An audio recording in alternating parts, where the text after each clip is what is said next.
bueno, sí estábamos hablando con Emilio, estaba respondiendo también a mis amigos que están siguiendo este vivo por TikTok, ¿verdad? Me están diciendo, pero profe, el Chaco no está explotado como debería de ser, podría ser un gran polo de desarrollo, pero claro que sí. Imagínate la cantidad de fósforo que hay ahí, ¿verdad? Bueno, aunque el Paraguay en algún momento debería industrializarse. Bueno, no, industrializarse, invertir en educación, ¿verdad? Hay países que no están industrializados, pero venden ideas, venden inteligencia, ¿verdad? También, ¿verdad? ¿cierto? Sí, muchas cosas hay que se pueden hacer, ¿verdad? Pero con el territorio tan rico que tenemos, con lo que nos dejaron, deberíamos de tirar un poco hacia la industria y no ser solamente el famoso productor primario de alimentos básicos, ¿verdad? Por supuesto. Y alimentos que encima de todo otra vez salen del país, ¿verdad? Y nuestra gente cada vez, la canasta familiar, yo siempre me voy a quejar de eso en todos lados, ¿verdad? Mucha macroeconomía a nivel macro, mucho macro, y a nivel micro, que es lo que el pueblo siente, ahí estamos, no sé, mal, ¿verdad? Y es un estadio pastoril de la economía todavía, lastimosamente. Es decir, el nivel de bienestar se mide a nivel empresarial en este país, no se mide a nivel pueblo, y el pueblo es el termómetro de todo con la situación económica. Entonces, ojalá que alguna vez, ¿verdad? Nuestro Ni gobierno... siquiera empresarial, sino, pero oligopolios. pero todo es para los empresarios, ¿verdad? Y eso, sí, hay que sacarse un poco de eso, ¿verdad? Listo, estamos todo bien a nivel macro, ¿verdad? Nuestros economistas inclusive se especializan universitariamente a nivel macro, y el micro es un desastre. Y sí, es una discusión que hay que tener algún día, si es este el modelo que queremos para nuestro país, este modelo pastoril. Y tenemos economistas, nuestro presidente es economista, y vamos nada. Pastoril y el modelo estamos en el neolítico, no salimos del neolítico, es más, ni siquiera tenemos una infraestructura para tener una buena agricultura o ganadería. Seguimos en el neolítico, solamente creo que unos pocos, y son extranjeros otra vez, lo que tienen otra vez una tecnología de punta para explotar la tierra y el suelo, y los paraguayos siguen con su asada. Vos te vas al interior, porque hay tanto incendio, porque los perros siguen quemando para limpiar el terreno, es decir, re neolítico estamos todavía nosotros, pero no tiene la culpa la gente, sino que las instituciones que deberían encargarse. Ya me fui a otro lado yo, ¿verdad? Perdón, vamos a volver al Chaco, pero es una realidad que no podemos dejar de mencionar, ¿verdad? Y el Chaco está vinculado con el Chaco, porque si bien es cierto que allí existen colonos que hicieron un gran y encomiable y tesonero esfuerzo para industrializar algunos aspectos de nuestra economía, sin embargo, en líneas generales permanecemos en el neolítico pastoril. Dale que gobierno, pónganse las pilas, fuerza que el muchacho, una crítica constructiva, dale que hagan que algo. Claro, por supuesto que es constructiva. Acá en Paraguay siempre se asume que la crítica es destructiva. No, es que lo decimos con intención de mejorar. De mejora, ¿verdad? Total. Y bueno, volviendo al tema de la guerra del Chaco. Sí, justamente nosotros nos habíamos quedado en este tema. Y yo sostengo, Emilio Urdapilleta, que esta guerra fue una consecuencia de la guerra de la Triple Alianza. Esta guerra fue una consecuencia de la puja de poder de un sector de inútiles que quedaron a gobernar nuestro país, que empezaron a pelearse, ¿verdad?, por lo que quedaba en nuestro territorio, y ni siquiera hicieron bien las cosas, ¿verdad? A mí me impresiona, es decir, Loizaga, me fui a otro lado, pero Loizaga a mí me impresiona que se va a negociar con Tejedor y le dice, pero ¿por qué no agarra todo allá? Yo te firmo. Y los brasileros cuando se enteraron, por eso hay que mirar lo que hizo Brasil. No es que Brasil hacía eso por amor al Paraguay, no se confundan. Hacían eso porque no le bancaban a los argentinos en su frontera. No es que Argentina I love you Paraguay, no, nada que ver si nos trajeron una guerra de exterminio acá en nuestro suelo, sino que no le querían tener a los argentinos. Y justamente cuando se enteran lo que le hizo a Tejedor, le cambian a Loizaga por esa barbaridad, ¿verdad? Por supuesto, acá muchas cosas hay que revisar de esa posguerra, de la Triple Alianza. De hecho, que hay acusaciones gravísimas allá por 1880, 1885 contra la familia de Cuz, porque realmente fueron los factotum, ellos fueron la eminencia gris, los monjes negros detrás de muchas de estas traiciones grandes que hubieron, al punto tal que uno de ellos, José II, se pega un tiro en la cabeza de tantas acusaciones probadas acusaciones contra ellos, por cierto, de tantas macanadas que ya hicieron los de CUT. Entonces, y ellos están detrás de todo esto, pero volviéndonos más al tema. Y mira, le estamos diciendo, porque la gente dice, nosotros tenemos versiones político-partidarias. No es una cuestión político-partidaria. José II de Cuz es prácticamente, llegó a ser mano derecha del general Bernardino Caballero, de la ANR. Pero claro que sí. Y nosotros no tenemos ningún empacho en decir que José II de Cuz y su familia están detrás de muchas de las... Los de Cuz fueron grandes desfalcadores del Estado. Por supuesto. Buenaventura de Cuz, Nolasco de Cuz. Vámonos. No, es que se fueron a la Argentina de paseo porque sí, nomás porque o don Carlos no le quería. Desfalcaron el Estado. Así es. Y esa es la gente que se quedó en la posguerra. Los de Cuz, los Loizaga, los Rivarola, etcétera, etcétera. Bueno, lo cierto es que hay un tratado de los muchos no aprobados que se firmaron en tiempos de Bernardino Caballero y de Patricio Escobar y demás. Pero, perdón, hay un tratado que se firma, creo que es en el año 1913, entre Eusebio Ayala y el doctor Mujía de Bolivia, el Tratado Ayala-Mujía de 1913. ¿Qué dice ese tratado, Emilio? Ese tratado...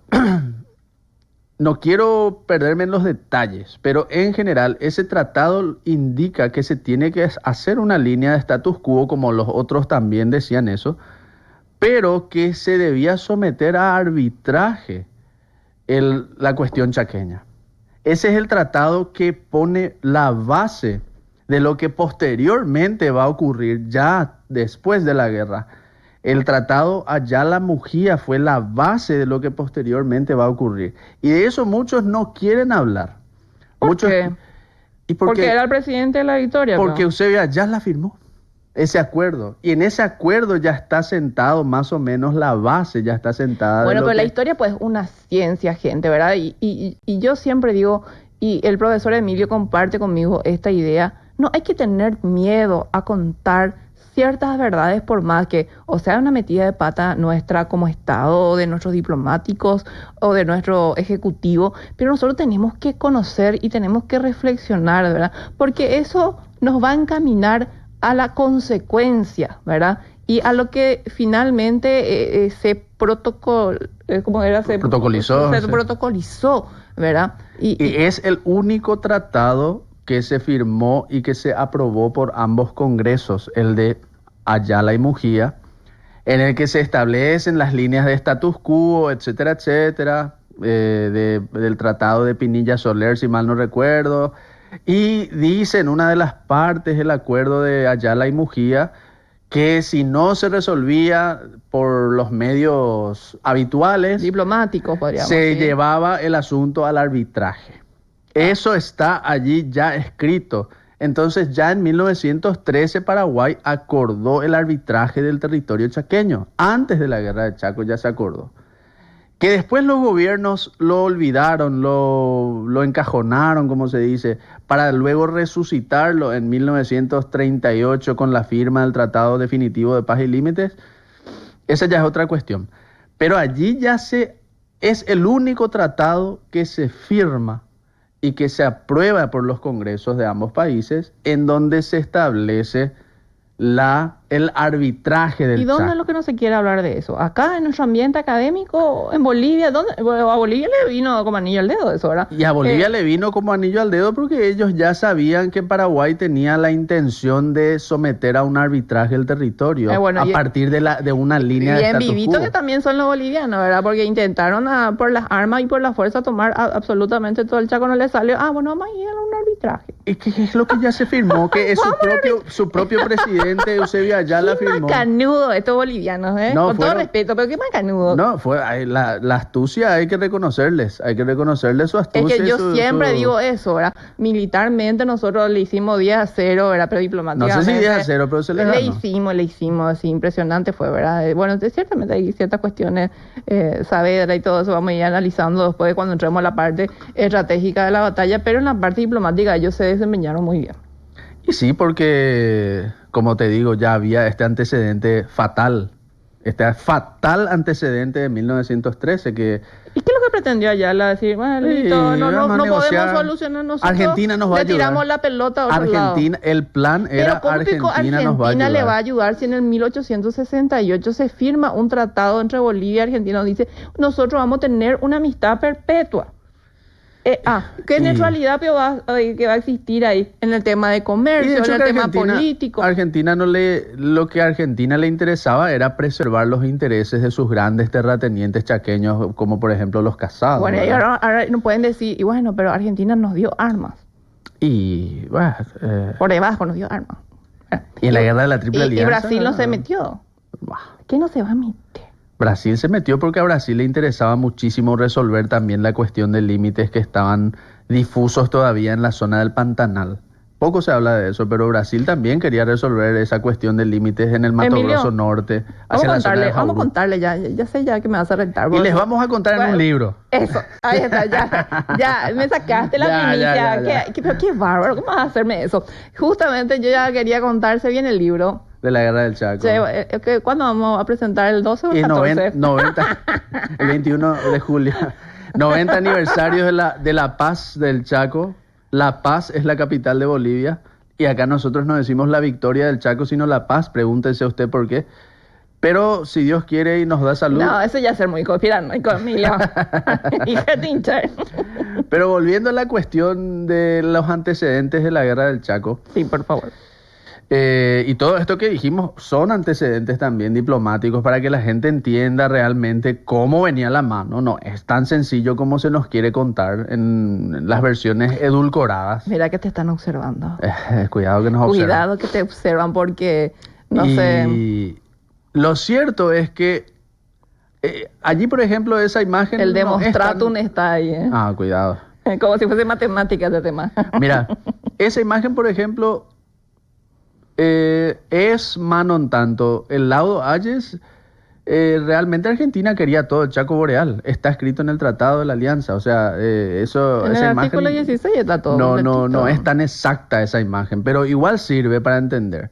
Lo cierto es que Paraguay en 1927 se entera, se desayuna la noticia en 1927 de que las patrullas paraguayas, una de ellas dirigida por el teniente Rojas Silva, es muerta. Son muertas, emboscadas y muertas en el Fortín Sorpresa.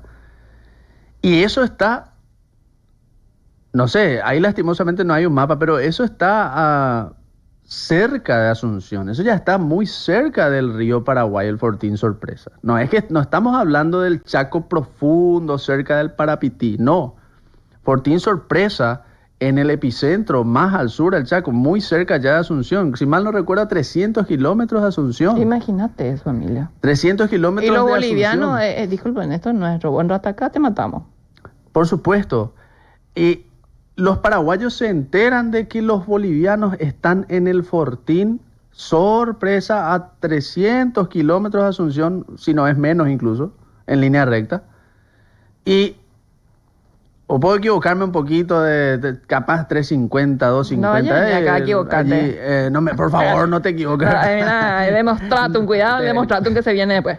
Y entonces, no solamente no solamente ocurre esto, sino que los bolivianos continúan avanzando al punto tal que llega a darse el famoso incidente de los fortines. Empezó con Fortín Sorpresa, pero la gente se suele olvidar de que también el capitán Figari murió en el Fortín Mariscal López en diciembre de 1828. Los bolivianos estaban en el epicentro del Chaco, ya estaban ahí. Totalmente. Y Paraguay ocultaba muchas veces, los paraguayos se enteraban de las noticias por la prensa internacional. No se enteraban por el gobierno paraguayo, se ocultaba esto. Se hacían manifestaciones y el gobierno te mataba. Por supuesto, Pero porque la gente llegó a un punto tal que se produce el incidente de Vanguardia en donde Paraguay otra vez reconoce la culpa, siendo que los bolivianos fueron los que avanzaron en sorpresa en el Fortín Mariscal López, lo mataron a Rojas Silva y su Una grupo. penetración bien planificada tenían los bolivianos. Muy bien planificada, lo mataron a Figari, al capitán Figari, porque existe un llamado capitán Figari que la gente no sabe, más para el capitán Figari. Y es uno, así como Rojas Silva, ¿verdad? El capitán Figari y sus amigos, sus compañeros, unos 20 más o menos en el Fortín Mariscal López, fueron muertos en diciembre del 28.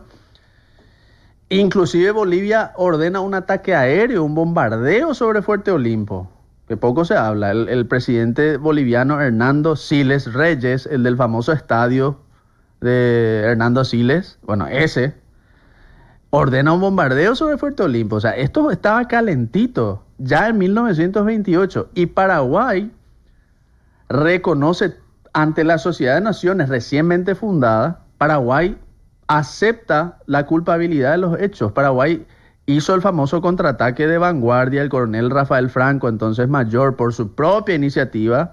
Hay que muchos le tallan por eso. Le Dios tallan mío. muchísimo por lo de vanguardia, pero lo cierto es que él por su propia iniciativa va, captura el Fortín, le captura a unos prisioneros bolivianos allí en 1928. Para mí que también hizo lo todo que esto. tenía que hacer.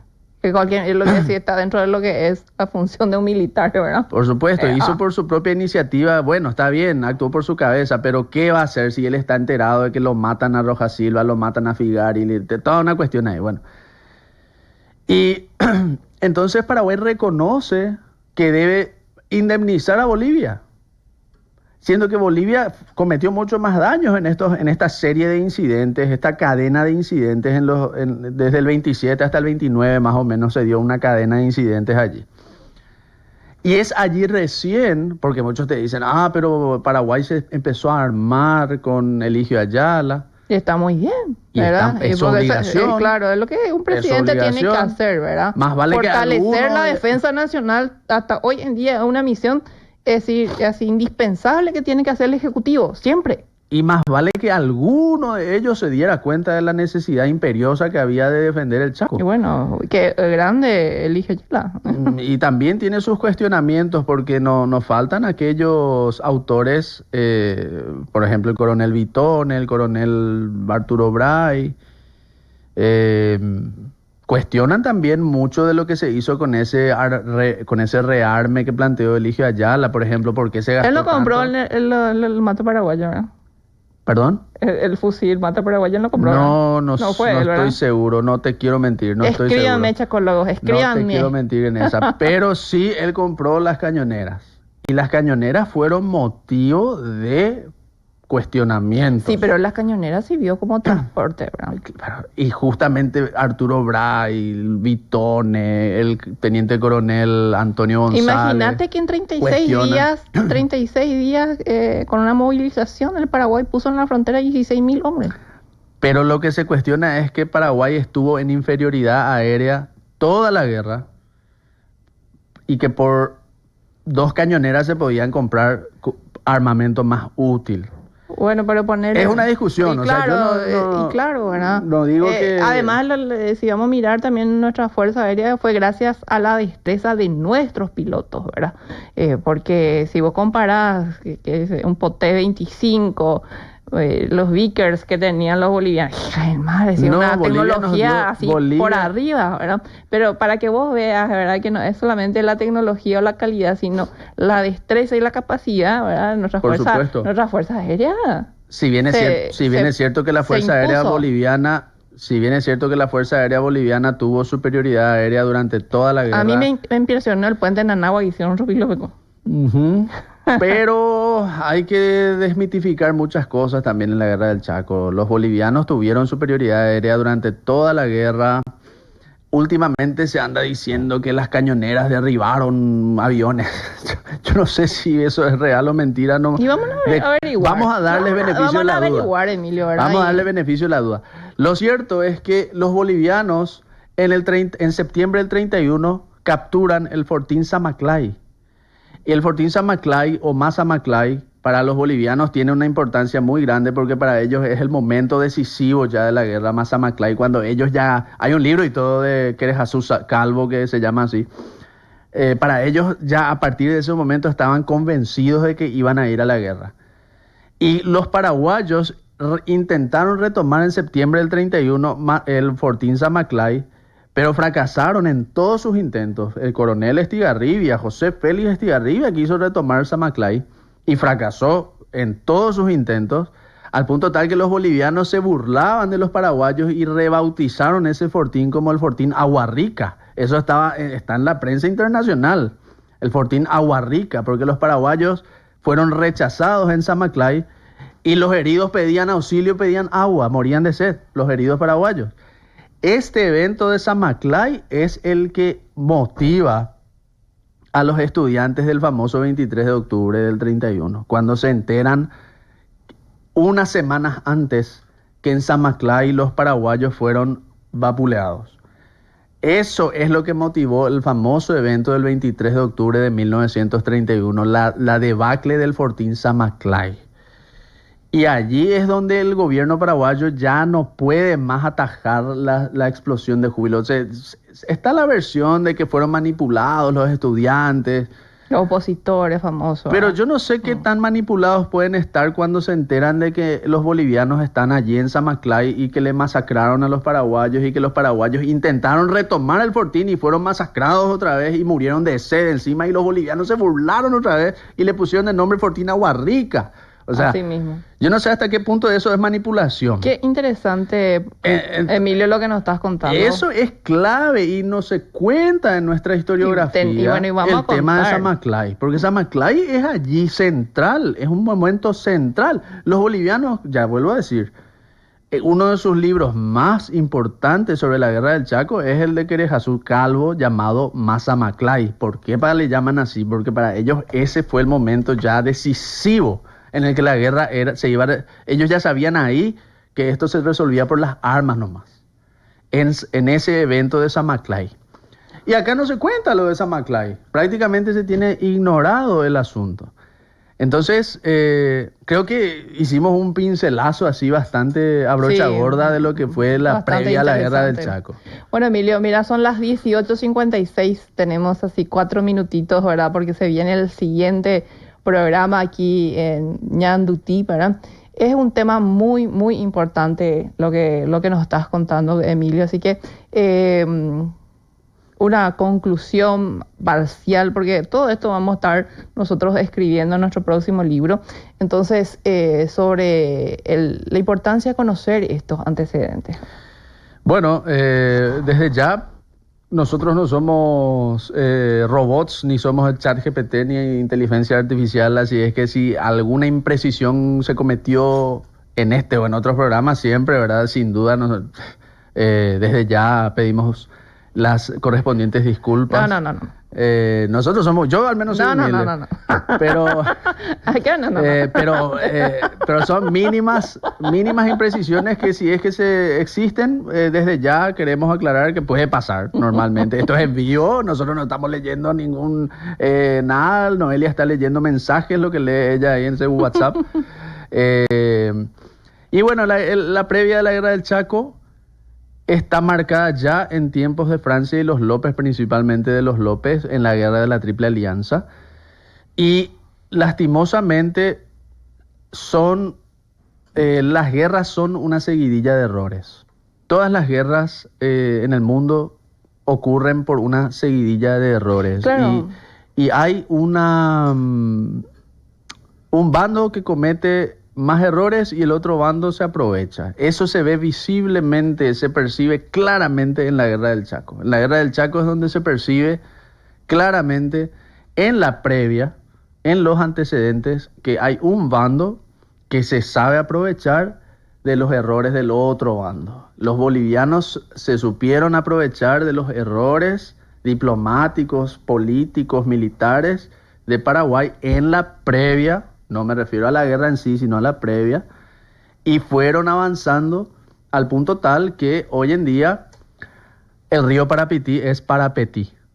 Qué pena. El río Parapití es Parapetí. No es paraguayo, es boliviano. Y así es. Querido Emilio, muchísimas gracias por tu presencia, por estar aquí brindando todos tus conocimientos con relación a los antecedentes diplomáticos de la Guerra del Chaco. Por supuesto que es un tema mucho más profundo, mucho más grande. Deberíamos de continuar, Emilio, por favor, con este tema. Recibí muchísimos mensajes de la audiencia. Gracias por escribir, gracias por la compañía. Y bueno, nos encontramos el próximo sábado con más historia aquí en el Estridor de las Armas. Que tengan una excelente tarde. Esto fue El Estridor de las Armas, con la conducción de la historiadora Noelia Quintana. Hasta el próximo sábado de 18 a 19 horas por Ñandutí.